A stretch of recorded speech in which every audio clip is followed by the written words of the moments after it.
ഇക്കൊല്ലം ഇവിടെ വിപ്ലവം സൃഷ്ടിക്കും പരമേശ്വരനെ കണ്ടോളൂ. അതെ അതെ. എന്താ പത്മിനി? ഞാൻ വിചാരിച്ചു ചന്ദ്രേട്ടനായിരിക്കുമെന്ന്. ഓ, ചന്ദ്രനായരുടെ വരവ് കണ്ണിൽ അന്നൊഴിച്ച് കാത്തിരിക്കല്ലേ. ഞങ്ങൾ ലീലാവതി തമ്പുരാട്ടി ഒന്ന് കാണാൻ വന്നതാ. തമ്പുരാട്ടി ഉണ്ടാവോ? ഞാനിപ്പോ അവിടുന്ന് വരണേ. ആ, എന്നാ വരാ വരാ വരാ. ശരി ശരി. പത്മിനെ ഞാൻ വെറുതെ മോഹിപ്പിച്ചു. ആ, പിന്നെ പത്മിനി എല്ലാ കാര്യങ്ങളും അറിഞ്ഞാണല്ലോ. മേനോൻചേട്ടൻ ഇത്തവണ ഉത്സവ കമ്മിറ്റിയുടെ പ്രസിഡന്റ് ആണെന്ന് അന്ന് പറഞ്ഞല്ലോ. അതല്ലാന്നേ, ഈ കുട്ടി ഈ ലോകത്തൊന്നുമില്ല ജപിക്കണേ. പരിപാടികൾ അടിമുടി മാറുക, പരിപാടിയിൽ യുക്തമായ ഭേദഗതികൾ വരുത്താൻ കമ്മിറ്റിക്ക് അധികാരമുണ്ടെന്ന് നോട്ടീസിൽ അടിച്ചതേ അതിനല്ല. കോഴിപ്പറമ്പൻ തങ്കപ്പൻ നായർ വാഴപ്പള്ളി മാധവനോട് കളി ഓട്ടം തുള്ളൽ, 3 ആനപ്പുറത്ത് ശ്രീവേലി, അതും പല്ലാവൂർ അപ്പുമാരുടെ പഞ്ചവാദ്യം. എന്താ ഞെട്ടിയോ? ഞെട്ടിയോ? ഞെട്ടിയോ? ഞെട്ടണ്ട, വരുന്നുള്ളൂ. പ്രതിഭ ആർട്സ് ക്ലബിന്റെ നാടകം കൂടാതെ ബാലെ. അപ്പൊ ഗാനമേള വേണ്ടാന്ന് വെച്ചോ? വേണ്ടാന്ന് വെക്കേ. അതിന് മാധവന്റെ അച്ഛൻ ഗോവിന്ദമേനൻ അല്ലായിരിക്കണം. Full time orchestra. നമ്മുടെ ക്ലബിലെ പാട്ടുകാരോടൊപ്പം ഗാനമേള നയിക്കുന്ന ആരാന്ന് വിചാരിച്ച്? ആരാ? ജൂനിയർ യേശുദാസ്. ഞെട്ടി, ഇപ്പൊ ശരിക്കും ഞെട്ടി. എന്നാ പിന്നെ എന്തിനാ ജൂനിയർ? യേശുദാസിനെ കൊണ്ടുവന്ന് പോരെ? ഈ പറയുന്നത് മനസ്സിൽ വെച്ചാ മതി. സാക്ഷാൽ യേശുദാസിനൊക്കെ ക്യാമന. യേശുദാസൻ ഞെട്ടിയിരിക്കുന്ന സിനിമാരംഗത്തെ റൂമർ. എന്റെ കുരുത്താണോ അതോ കാരണവന്മാര് ചെയ്ത പുണ്യാണോ അദ്ദേഹം വരാതെ സമ്മതിച്ചിരിക്കുക. മൂപ്പര് വരുമ്പോ ഈ തട്ടാന്റെയും കിട്ടാന്റെയും മോളൊന്നും പാടിയ ശരിയാവില്ല. അതിന് പറ്റിയൊരു പാട്ടുകാരി വേണം. നമ്മുടെ കോലോത്തെ ലീലാവതി തമ്പുരാട്ട മോളില്ലേ, അതാ അസലായിട്ട് പാടുന്നു കേട്ടു. പിന്നെ ആ കുട്ടി 8-10 വർഷം ശാസ്ത്രീയ സംഗീതം പഠിച്ചതല്ലേ? ശാസ്ത്രീയം വേണം, ശാസ്ത്രീയം വേണം. എന്നാലൊന്ന് പിടിച്ചു നിൽക്കാൻ പറ്റൂ. തമ്പുരാട്ടി ഒന്ന് സമ്മതിച്ച് കിട്ടിയാൽ മതിയായിരുന്നു എന്റെ കൃഷ്ണ. ഞാനിപ്പോ എന്താ പറയാ, ഒരു കച്ചേരിക്ക് വിളിക്കണമെന്നുണ്ടെങ്കിൽ ഒന്നും ആലോചിക്കാതെ ഞാൻ സമ്മതിക്കായിരുന്നു. ഇത് ഈ ഗാനമേള എന്നൊക്കെ പറഞ്ഞ ഒരുട്ട് ആഭാസല്ലേ. ഇവിടുന്ന് വേറൊന്നും ധരിക്കണ്ട. ഭഗവാനുള്ളൊരു നേർച്ചയായിട്ട് അങ്ങടാ കരുതുക. എന്താ പരമേശ്വരേ? അതെ അതെ. ഈ വരുന്ന മൂപ്പരുണ്ടല്ലോ, ഈ യൂനിയൻ അത്ര മോശക്കാരനൊന്നും അല്ലാന്നാ പറയണത്. ശാസ്ത്രീയം പഠിച്ചിട്ടുണ്ടത്രേ. എന്നാലും ക്രിസ്ത്യാനിയല്ലേ? ഏയ്, ഇത് ജൂനിയർ യേശുദാസ് ശശികുമാറാണ്. നല്ല ഒന്നാന്തരം നായ മേനോ പട്ട അല്ലേ പരമേശ്വരേ? എന്തായാലും നായരിട്ടായില്ല, അത് ഉറപ്പാ. ദയവായി നോ എന്ന് പറയരുത്. ഇതെന്റെ അഭിമാനത്തിന്റെ പ്രശ്ന. എന്നെ ഒന്ന് രക്ഷിക്കണം. ഏതായാലും ഞാൻ കുട്ടിയോടും ചോദിക്കട്ടെ. ഇങ്ങോട്ട് മാറൂ. മേനെ പറ്റില്ല എന്ന് പറഞ്ഞാൽ അവസാനത്തെ അടമങ്ങണ്ട് എടുക്കുക, കാലിലങ്ങണ്ട് വീഴ. അത്രയ്ക്ക് വേണോ? ആ, ഒന്നുമില്ലെങ്കിൽ തമ്പുരാട്ടരുടെ കാലല്ലേ. എന്തായാലും കഴുതക്കാലിലും ഭേദമാണല്ലോ അല്ലേ തമ്പുരാനെ? അതെ.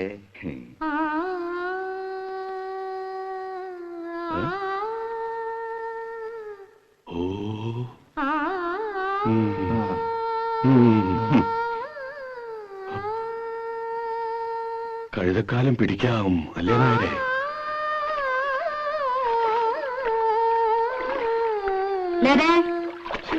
തമ്പുരാട്ടി, ഒരുമിച്ചൊരു പാട്ടും കുളിയും. ഇനി കിടപ്പോടി ഒരുമിച്ചാവോ? വേഗം കുളിച്ചു വരൂ. നിന്നെ കാണാൻ കുറച്ച് ആളുകൾ വന്നിരിക്കണു.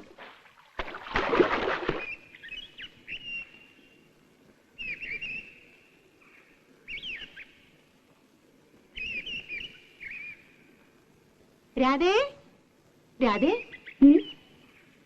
എന്നെ കാണാൻ എന്തിനാ ആളുകൾ വന്നെന്നറിയോ? ഞാനിങ്ങനെ അറിയാ? ഞാൻ അമ്പലത്തിൽ ഉത്സവത്തിന് ഗാനമേളയ്ക്ക് പാടാൻ പോണു. ഗാനഗന്ധർവൻ ജൂനിയർ യേശുദാസിന്റെ കൂടെ. പിന്നെ നോണ, യേശുദാസല്ലേ നമ്മുടെ അമ്പലത്തിൽ വന്ന് പാടാൻ പോണത്? യേശുദാസ് അല്ലടി, ജൂനിയർ യേശുദാസ് ശശികുമാർ. യേശുദാസിനെ പോലെ തന്നെ പാടൂത്രേ. ഉവ്വ, അത് വിശ്വസിക്കാൻ കുട്ടി ഇത്ര മണ്ടിയായി പോയല്ലോ. യേശുദാസിനെ പോലെ പാടാൻ ലോകത്ത് ആർക്കാ പറ്റുക? അതുണ്ടല്ലോ, ഗന്ധർവൻ മനുഷ്യജന്മം എടുത്തതാ. എന്നിട്ട് പെങ്ങാണ്ടെന്നൊരു ശശികുമാരി കയറി വന്നിരിക്കുന്നു.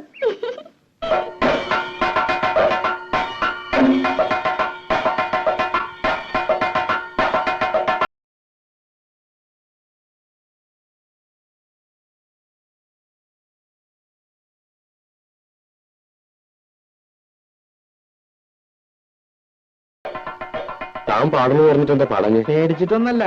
പേടിയോ? ആര്? അതല്ല, വലിയ വലിയ പാട്ടുകാരൊക്കെ വരല്ലേ, നമ്മൾ അതിനിടയ്ക്ക്. അത് ശരിയാ. ഈ ജൂനിയർ യേശുദാസ് ഒന്നും വരാൻ പോണില്ല. വന്നാ തന്നെ ഏതെങ്കിലും ഡൂക്കിലായിരിക്കും. താൻ നോക്കിക്കോ.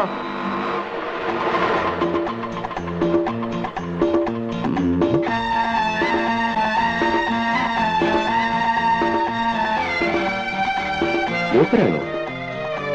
ഇതേതാ വലത് കൈ? അയ്യോ. ഒരു മിനിറ്റ്. കുമ്മായത്തിൽ വീണ പോലെയുണ്ട്.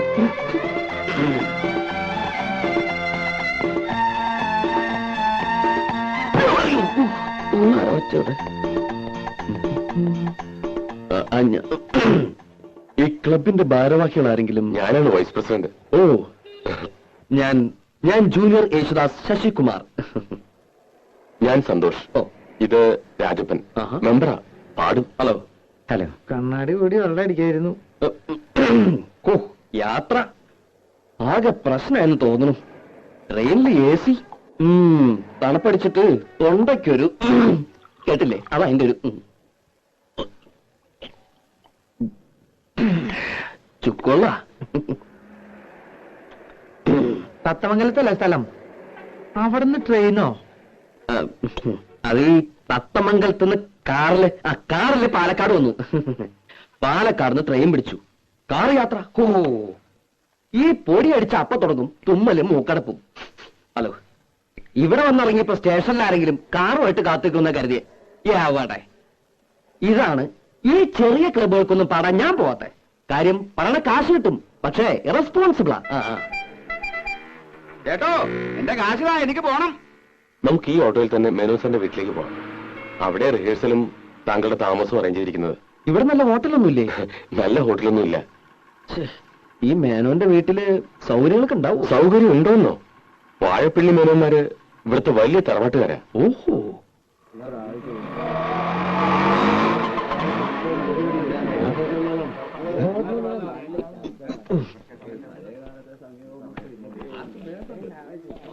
കൃഷ്ണ, രക്ഷിച്ചു. ഇപ്പഴാണ് ശ്വാസം നേരെ വീണത്.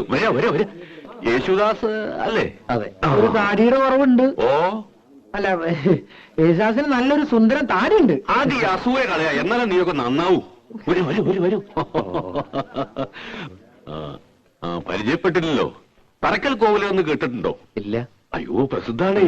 ആ കോലോത്തെ ലീലാവതി തമ്പുരാട്ടി കലാമണ്ഡലത്തിൽ മ്യൂസിക് ടീച്ചറാ. ഇത് തമ്പുരാട്ടിയുടെ ഒരേ ഒരു മോള് ലതാവർമ്മ. സംഗീതത്തിൽ ജനിച്ചു, സംഗീതത്തിൽ വളർന്നു, സംഗീതമേ ജീവിതം. ഇനിയിപ്പോ പ്രത്യേകിച്ചൊന്നും പറയണ്ടല്ലോ. പാടാൻ ചെറിയമ്പുരാട്ടെ കിട്ടിയത് എന്റെ ഭാഗ്യമല്ല, താങ്കളുടെ ഭാഗ്യ. ശശികുമാർ ശാസ്ത്രീയമായി പഠിച്ചിട്ടുണ്ടോ? ഓ, ആരാണ് ഗുരു? ഗുരു കോളേജിലാ പഠിച്ചത്. പാലക്കാട് ചെമ്പൈ സംഗീത കോളേജ്. അപ്പൊ പ്രഭാകരവർമ്മയെ പിന്നെ അറിയും. പക്ഷെ ഞാൻ മെയിനായിട്ട് ഈ വീട്ടിലെ മുത്തച്ഛനും അച്ഛനും അമ്മയും ഒക്കെ പാടുമായിരുന്നേ. അവര് പാടണത് കേട്ടാ എനിക്ക് ശരിക്കും ഈ വാസന ഉണ്ടായതന്നെ അല്ലേ? ഞാൻ പറഞ്ഞില്ലേ മേന്നെ, ഈ കലാ സംഗീതം എന്നൊക്കെ പറയണത് പാരമ്പര്യമായിട്ട് കിട്ടുന്ന സിദ്ധിയാ. അതെ. എന്നാ പിന്നെ ഞാൻ വഹിക്കണില്ല. ഓട്ടോറിക്ഷയുടെ കാശ്. ഒരു കാര്യം ചെയ്യേ, തമ്പുരാട്ടൊന്ന് കലാമണ്ഡലത്തിൽ കൊണ്ടുവിട്. എന്നിട്ട് കമ്മിറ്റി ഹൗസിൽ നിന്ന് മേടിച്ചോ. ഞാൻ പറഞ്ഞാൽ മതി. ശരി. അപ്പൊ കേക്കാൻ ഞാനും വരണുണ്ട്. വരണല്ലോ. കേട്ടില്ലേ പറഞ്ഞത്? അപ്പൊ